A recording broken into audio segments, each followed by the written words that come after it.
Hello friends, welcome to mind booster study. So I hope आप सब बहुत अच्छे होंगे, शानदार होंगे। सो फ्रेंड्स, आज की वीडियो में हम डिस्कस करेंगे हिंदी का मॉक टेस्ट नंबर 32। इससे पहले कि हम वीडियो स्टार्ट करें, जो भी नए स्टूडेंट हमारे साथ इस वीडियो में जुड़ चुके हैं उनसे रिक्वेस्ट करूंगा कि प्लीज़ आप हमारे YouTube channel mind booster study को सब्सक्राइब कर लीजिए। साथ में बेल आइकन होगा, उसे प्रेस कर लीजिएगा ताकि इसी तरह की इन्फॉर्मेटिव वीडियो की जो नोटिफिकेशन है वो सबसे पहले आप तक पहुंच सके। और वीडियो स्टार्ट करने से पहले आप सबसे कुछ बातें साझा करना चाहता हूं कि जैसा कि अभी हम हिंदी मॉक टेस्ट की अगर मैं बात करूँ, जैसे फ्री हिंदी मॉक टेस्ट जो प्लेलिस्ट बना हुआ है इसी चैनल के ऊपर और जो सीरीज चल रही है उसको आपने बहुत ही सपोर्ट किया है, बहुत ही प्यार किया है। मैं आप सभी का तहे दिल से शुक्रिया अदा करता हूँ। आपके प्यार और समर्थन के बिना हम ये सब नहीं कर पाते। और साथ में मैं आप सभी को इस बात के लिए भी थैंक्स देना चाहता हूँ जिन्होंने हमारे चैनल को सब्सक्राइब किया और हमें सपोर्ट किया है। आप सभी का जो प्यार है वो हमारे लिए, हमारी टीम के लिए जो है बहुत मायने रखता है। आशा करते हैं आप इसी तरह का प्यार हमें देते रहेंगे, इससे भी ज़्यादा हमें आगामी जो हमारी वीडियोज़ रहेंगे उनके ऊपर आप देते रहेंगे। एक बार फिर से आप सबका मैं शुक्रिया अदा करना चाहता हूँ। वीडियो को लंबा ना करते हुए हम वीडियो को स्टार्ट करते हैं। और जो नए स्टूडेंट हमारे साथ जुड़े हुए हैं वैसे उनको बता देता हूं कि मॉक टेस्ट 32 से पहले 31 mock test 31 mock test sorry 31 mock test पहले अपलोड हो चुके हैं। इसी चैनल के ऊपर एक प्लेलिस्ट बना हुआ फ्री मॉक टेस्ट हिंदी करके। तो अगर आपने वहाँ पे अभी विजिट नहीं किया, एक बार प्लीज़ इस वीडियो के बाद आप गो थ्रू कीजिएगा ताकि वहाँ से भी आपको हेल्प मिल सके। तो आज की वीडियो का जो हमारा फर्स्ट क्वेश्चन रहेगा, हमारा फर्स्ट क्वेश्चन है कौन से वर्णों के उच्चारण में स्वर यंत्रियों में कंपन होता है। तो ऑप्शन है आपके पास अघोष, देन अलप्राण, देन सघोष, देन इनमें से कोई नहीं। अब देखो, इसमें जो वैसे आपका करेक्ट आंसर हो जाएगा वो ऑप्शन नंबर सी आपका करेक्ट हो जाएगा। अब मैं एक बात यहाँ पे थोड़ा सा मैं आपको बता देता हूँ।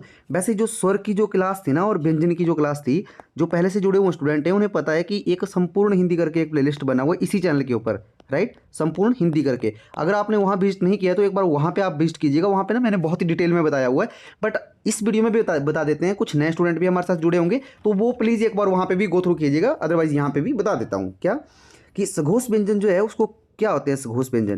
देखो, जो सघोष होते हैं ना उन्हीं को हम घोष भी बोलते हैं। ये आपने कंफ्यूज नहीं होना है। देखो, एक हमारा अघोष होता है, क्या होता है, अघोष होता है। एक हमारा सघोष होता है और सघोष को ही हम घोष बोलते हैं। ये आपने ध्यान रखना है। अब इसको याद कैसे करना है, क्योंकि घोष और अघोष में कंफ्यूज हो जाएंगे कुछ स्टूडेंट ना, तो उसको ट्रिक बताता हूँ। देखो, जो घोष है ना, घोष घोष जो लगा हुआ है ना घोष को, और यहाँ पे अघोष है। अब अघोष में क्या है, अघोष में मैंने बताया था ना आपको कि ऐसे उपसर्ग जिनमें अ लगता है तो वो नकारात्मकता की का भाव देते हैं, मतलब वो विपरीत का भाव देते हैं। तो देखो, यहाँ पे घोष है और यहाँ अघोष है, तो आपने कंफ्यूज नहीं होना है। अघोष इसका विपरीत है, किसका, घोष का। घोष का क्या होगा, अघोष। तो अघोष अलग है, घोष अलग है।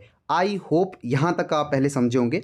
देन मैं बताता हूँ आपको कि सघोष क्या होता है। तो देखो, सघोष व्यंजन जो थे वो कौन कौन से व्यंजन थे। हर एक वर्ग का सघोष कौन थे, तीसरा, चौथा और पांचवा वर्ण। मैंने बताया था ना कि वर्ग का क्या होता है। सॉरी, यहाँ पे थोड़ा सा जगह की कमी है, मैं यहाँ जैसे बता देता हूँ आपको। मैंने बताया था आपको कि वर्ग क्या होते हैं। जैसे क है, क का जो वर्ग होगा उसमें क्या आएंगे, ख, ग, घ, इस तरह से आता है ना। जैसे च है, च, छ, ज, झ, इस तरह से आएंगे ना। तो ये जो क है ना, ये पहला जो ये वर्ग बनता है। देन ये वर्ण है, जैसे प्रथम, द्वितीय, तृतीय, चतुर्थ, पंचम, यहाँ पे जो पंचमा आएगा, ठीक है। तो क्या समझे कि जो सघोष व्यंजन होते हैं ना, सघोष व्यंजन कौन से होते हैं, तीसरा, चौथा, पांचवा, मतलब यहाँ से तीसरा, चौथा, पांचवा जो होगा वो सघोष होगा। और जो पहला और दूसरा होगा वो अघोष में जाएंगे। हर एक व्यंजन के हर एक वर्ग का, जैसे मान लो क वर्ग में क और ख जो है वो दोनों क्या है, वो अघोष जाएंगे। क्या जाएंगे, दोनों, ये दोनों क्या जाएंगे, ये अघोष जाएंगे। अब देखो, इसमें थोड़ा सा एक और बात बता देता हूँ आपको कि जो सघोष व्यंजन है ना, सघोष व्यंजन में जो है हमारे अंतस्थ व्यंजन थे ना, य, र, ल, व, एक ये, और इसके साथ में उष्म संघर्षी व्यंजन एक ह इसमें ऐड होते हैं। किसमें, सघोष व्यंजन में। और अघोष व्यंजन में उष्म संघर्षी व्यंजन होते हैं, बट कौन कौन से होते हैं, स, देन श और ये श। इसमें ह नहीं होता है, किनमें, अघोष में। और ह जो है वो कहाँ चला जाता है, वो सघोष में चला जाता है। तो ये बहुत ही इंपॉर्टेंट एक फैक्ट है, इसको आप नोट कर लीजिएगा अपनी हिंदी की जो मैंने नोट्स बुक लगाने के लिए आपको बोला था उसमें नोट कर लीजिएगा। आई होप आप समझे होंगे। देखो, एक ही क्वेश्चन में लगभग हमने 10 क्वेश्चन क्या किए हैं, डिस्कस किए हैं। आई होप आप समझे होंगे। तो इसका जो करेक्ट आंसर है वो घोष हो जाएगा। अब देखो यहाँ पे बोला था कि उच्चारण के समय स्वर यंत्रियों में कंपन होता है। अब यहाँ पे आइए प्रैक्टिकल कीजिए। देखो जो तीसरा चौथा पांचवा, देखो ग जब बोले ना ग, तो आपके जो गले में जब इसका उच्चारण करेंगे तो गले में कंपन होता है, जैसे घ तो कंपन होता है। प्रैक्टिकली कीजिए, आप खुद प्रैक्टिकल कीजिए और उससे आप समझिए। हिंदी बहुत ही प्यारी एक भाषा है, एक सब्जेक्ट है, जिसको आप अगर अच्छे से अगर आप प्रैक्टिकली पढ़ेंगे तो आपको बिल्कुल भी परेशानी नहीं होने वाली है। तो एक क्वेश्चन में कितने किए हमने? लगभग 10 क्वेश्चन हमने यहाँ पे डिस्कस कर लिए हैं। आई होप आपको ये समझ आया होगा। देन बढ़ते हैं हम अपने नेक्स्ट क्वेश्चन की तरफ। नेक्स्ट क्वेश्चन है हमारा, कौन से वर्णों के उच्चारण में श्वास वायु, अब देखो इसने क्या बोला, श्वास वायु, इस तरह से भी लिख सकते हैं हम इसको, श्वास वायु की मात्रा कम होती है। अब इसने क्या पूछ लिया कि कौन से ऐसे वर्ण हैं जिनमें श्वास वायु की जो मात्रा होती है ना, जब उनका उच्चारण करते हैं तो हम कम होती है, मतलब कम लगती है। क्या अल्प प्राण, देन महाप्राण या अघोष, या इनमें से कोई नहीं? तो इसका जो करेक्ट आंसर हो जाएगा वो हो जाएगा अल्प प्राण। क्या होगा? अल्प प्राण। अब आप मुझे कमेंट में बताएंगे, मैंने आपको बताया भी था इसके बारे में, बहुत डिटेल में बताया हुआ मैंने प्रीवियस वीडियो में भी, कि अल्प प्राण जो जैसे अल्प प्राण होते हैं ना, उनके एग्जाम्पल आप मुझे कमेंट करेंगे, मैं आपके कमेंट का वेट करूंगा। आई होप आप समझे होंगे। देन जो अल्प प्राण है ना, उनको आप एक बार खुद प्रैक्टिकल कीजिएगा और देखिएगा कि क्या वाकई में श्वास वायु की कम, मतलब उसमें जो जरूरत है वो कम होती है, या जो श्वास वायु की मात्रा होती है वो कम होती है। तो ये आप प्रैक्टिकली कीजिएगा, राइट। देन नेक्स्ट जो हमारा क्वेश्चन है हमारा थ जो हमारा व्यंजन है, बोलते थ व्यंजन का उच्चारण स्थान है कंठ्य, मूर्ध्य, दंत्य या ओष्ठ्य। तो इसका जो करेक्ट आंसर हो जाएगा वो आपका ऑप्शन नंबर सी आपका करेक्ट हो जाएगा। अब देखो मैंने आपको बहुत ही डिटेल में बताया हुआ, वैसे फिर थोड़ा सा बता देता हूँ। देखो त वर्ग के जो इतने भी व्यंजन है ना, त वर्ग के, जैसे त, थ, द, ध, न, राइट, ये सभी क्या है? ये सभी क्या है? दंत्य। समझ रहे? ये मैंने आपको डिटेल में बताया हुआ है। तो आई होप यहाँ पे आप जो मैंने आपको बताया उसको आप समझे होंगे। देन नेक्स्ट क्वेश्चन की तरफ हम चलते हैं। नेक्स्ट क्वेश्चन है हमारा, असीम जो एक शब्द है ना, क्या असीम, असीम का मतलब क्या होता है सर? पहले हम क्वेश्चन पढ़ लेते हैं। असीम का विलोम शब्द है क्या? नसीम, देन रसीम, तस्लीम या ऑप्शन नंबर डी है इनमें से कोई नहीं। तो देखो सबसे पहले हमें ये पता होना चाहिए कि मैंने बताया था कि जो विलोम और पर्यायवाची, अगर हम इन शब्दों को पढ़ रहे हैं, कर रहे हैं इनको, मतलब क्वेश्चन कर रहे हैं इनके, तो हमें इनका जो अर्थ है ना वो पता होना चाहिए। असीम का मतलब होता है जिसकी कोई सीमा ना हो, असीम, असीमित, राइट। देन इसका जो करेक्ट आंसर होगा वो ऑप्शन नंबर बी हो जाएगा, ससीम। ससीम का मतलब होता है जिसकी सीमा हो, मतलब जो क्या किया जा सके, जो जिसकी सीमा, मतलब जिसकी सीमा हो, उसको क्या कर सकते हैं हम? उसको बोल सकते हैं हम ससीम। असीम क्या हुआ? जिसकी सीमा नहीं हो, मतलब जिसकी सीमा है ना उसको आप कम व्यापक उसमें बात कर सकते हैं हम, कि उसका जो एरिया होगा, उसकी जो चीज़ें होंगी, जरूरी नहीं है कि क्षेत्र की बात हो रही होगी यहाँ पे ना असीम में, बट एरिया में तब बोल रहा हूँ कि अगर कोई भी ऐसी चीज़ है जिसमें क्या होगा, जो अगर असीम और ससीम की बात की जाए तो असीम एक जो है वो बड़े भाव में हम जो उसको काउंट कर सकते हैं। आई होप आप ये समझ रहे होंगे जो मैं आपको बताने की कोशिश कर रहा हूँ। देन नेक्स्ट क्वेश्चन की तरफ चलते हैं। नेक्स्ट क्वेश्चन है हमारा, शत्रु का पर्यायवाची शब्द है। ऑप्शन नंबर ए आपका रिपु, देन बी है हरि, देन सी है दुश्मन, देन डी है उपरोक्त में से सभी। तो आपका इसमें जो करेक्ट आंसर हो जाएगा वो आपका ऑप्शन नंबर डी आपका करेक्ट आंसर हो जाएगा, उपरोक्त सभी। देखो अरि, दुश्मन और रिपु, रिपु को तो खैर आपको पता ही होगा। अरि मैंने एक एक्स्ट्रा लिया था इसमें, ये इसलिए लिया था कि अगर आपको कुछ शब्दों की पहचान होती है ना, तो उसमें ऐसा होता है कि हमें पर्यायवाची में भी हेल्पफुल, जैसे है ही यहाँ पे, बट ये विलोम में भी हमें हेल्पफुल हो जाते हैं कई बार। तो अरि भी क्या है? दुश्मन का ही पर्यायवाची है, तो उपरोक्त सभी। आई होप आपको ये समझ आया होगा। देन बढ़ते हैं हम अपने नेक्स्ट क्वेश्चन की तरफ। देन नेक्स्ट जो हमारा क्वेश्चन है, एक सेकंड सॉरी,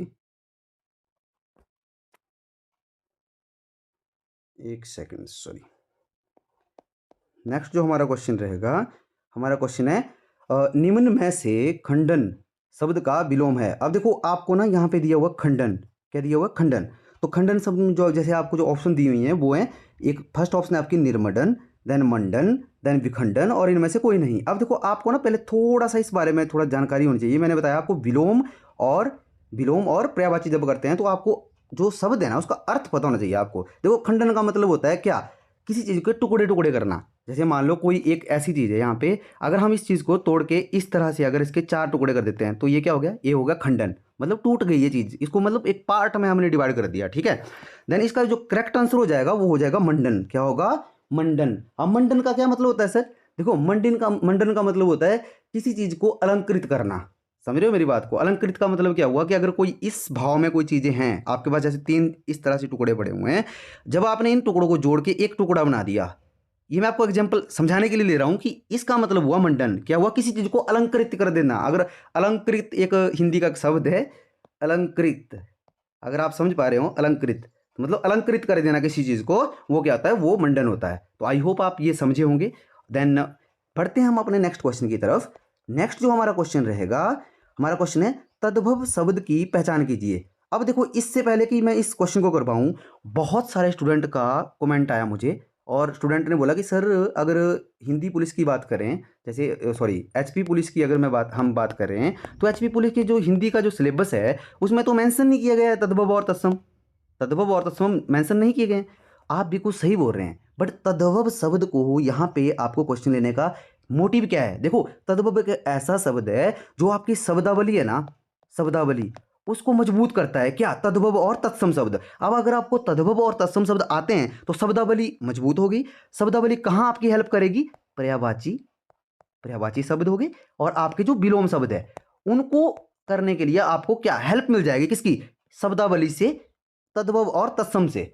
तो आई होप आप समझे होंगे। देखो, मैं बहुत स्टूडेंट को बोल चुका हूं कि ये इसीलिए जो आपको तद्भव लिए गए हैं। अब बहुत सारे स्टूडेंट का कमेंट मतलब रिप्लाई कर पाना आपको जो मुश्किल भी होता है, तो मैं आपको यहाँ पे बता रहा हूँ कि जो मैंने आपको तद्भव और तत्सम शब्द लिए हुए हैं, कि मतलब इस मॉक टेस्ट में जो भी प्रश्न लिए हुए हैं वो आपके सिलेबस को देख के ही लिए हुए हैं। तो वो आप बेफिक्र रहिए, आप बस जो मैं करवाता हूँ उसको थोड़ा सा ध्यान से आप देख लीजिए, ताकि वो आपके लिए हेल्पफुल हो सके, मतलब आपको अच्छे से समझ आ सके। देन यहाँ पे जो हमारा क्वेश्चन है वो है तद्भव शब्द की पहचान कीजिए। देखो, कुम्हार, चैत्र, मशक या उलूक। देखो, इसमें जो आपका करेक्ट आंसर होगा वैसे वो आपका ऑप्शन नंबर ए आपका करेक्ट आंसर हो जाएगा। क्या हो जाएगा? कुम्हार। कुम्हार क्या है? कुम्हार एक हमारा क्या है? तद्भव शब्द है, तद्भव शब्द, राइट। देन चैत्र जो है, इसमें त्र लगा हुआ है। मैंने तत्सम और तद्भव की वीडियो दी है, वहां पे आप 2 से 3 सेकंड में पता कर सकते हो कि कौन सा तत्सम है और कौन सा तद्भव है। इसमें त्र लगा हुआ है ना, आंख बंद करके तत्सम। इसमें श, कौन सा स यूज हो रहा है? ये स यूज हो रहा है इसमें,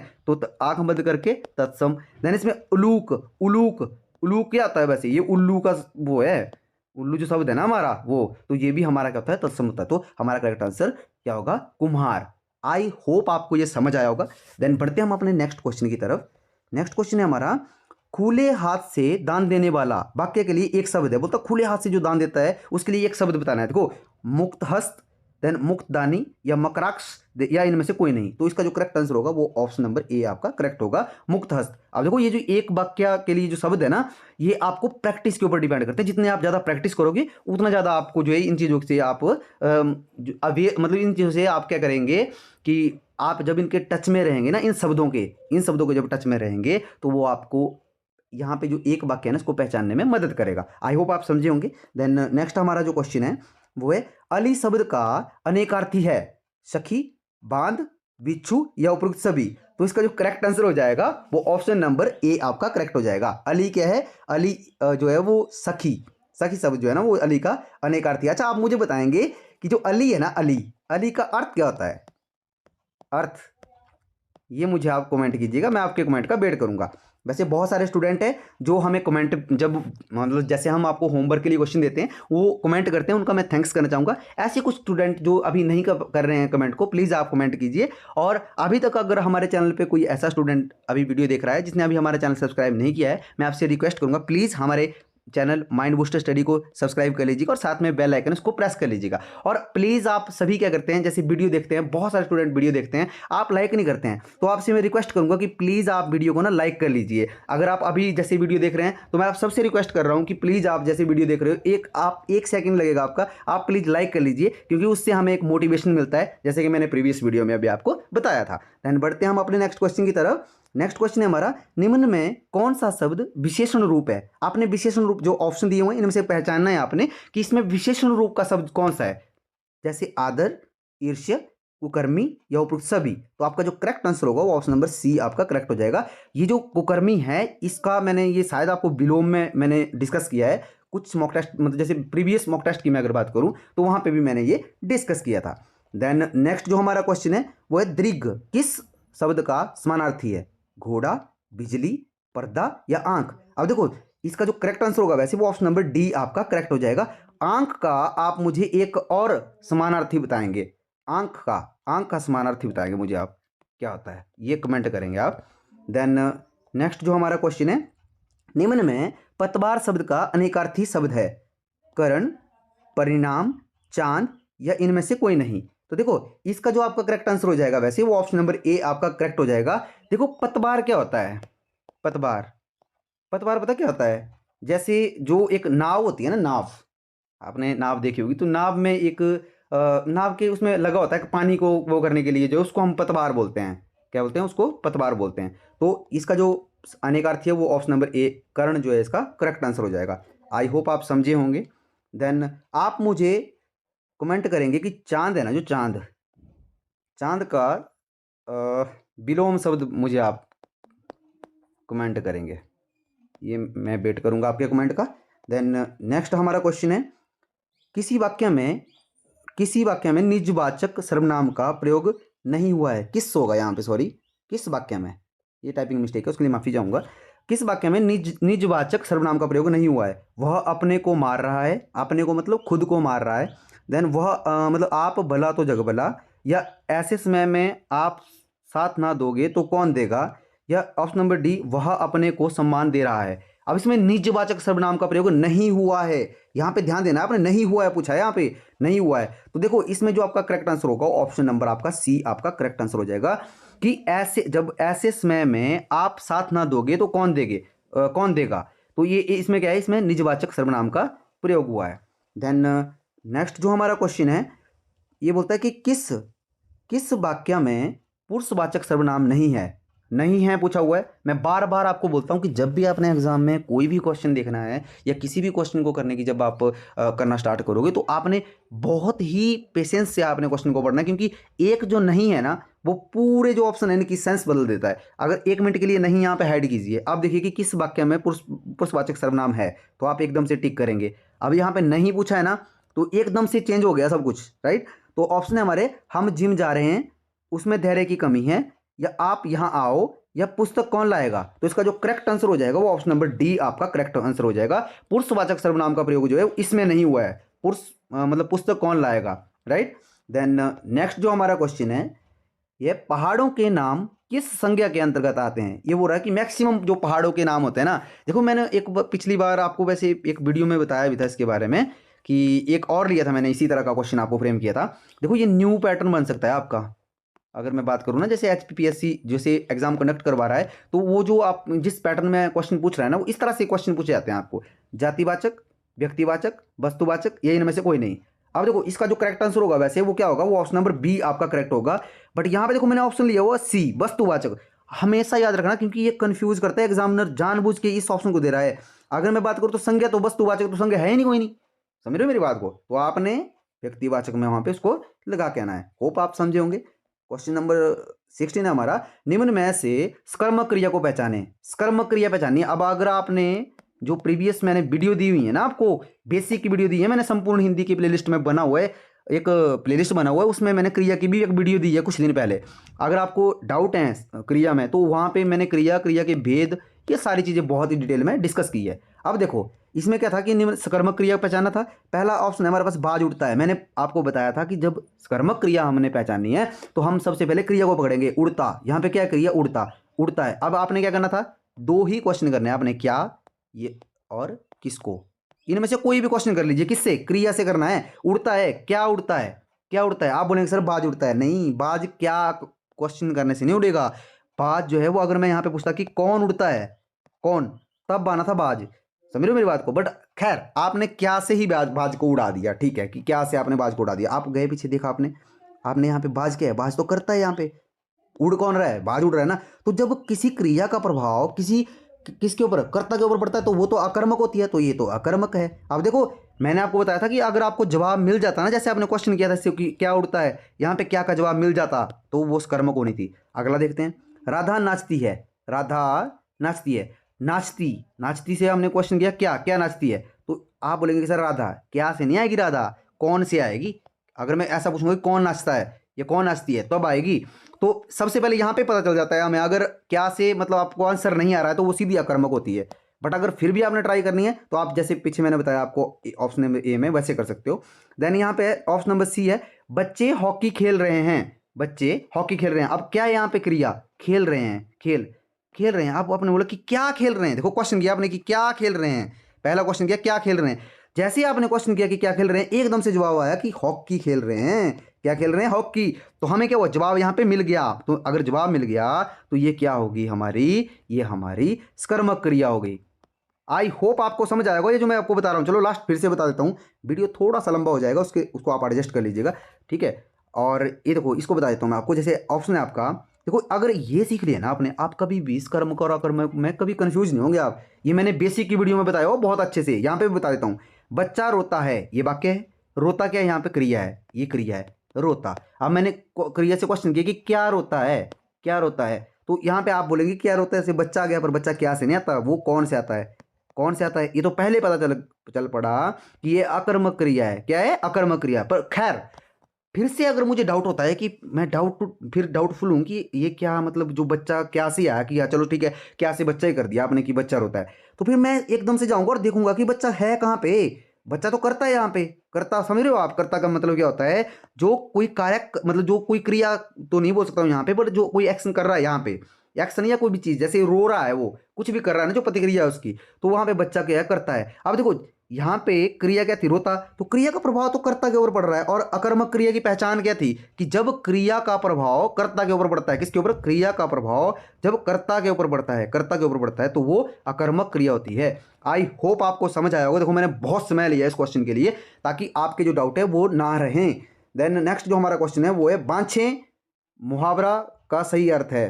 बांछे मुहावरा का सही अर्थ है, होमवर्क के लिए आपको क्वेश्चन है, वैसे यहाँ से आप मुझे कमेंट में बताएंगे, राइट। देन नेक्स्ट जो हमारा क्वेश्चन है वो है, लोकिती व मुहावरे में सही अंतर है। देखो यह बहुत ही प्यारा क्वेश्चन है। ऑप्शन आपको चार ऑप्शन दी गई हैं कि लोकिती पूर्ण वाक्य होती है जबकि मुहावरा वाक्यांश होता है।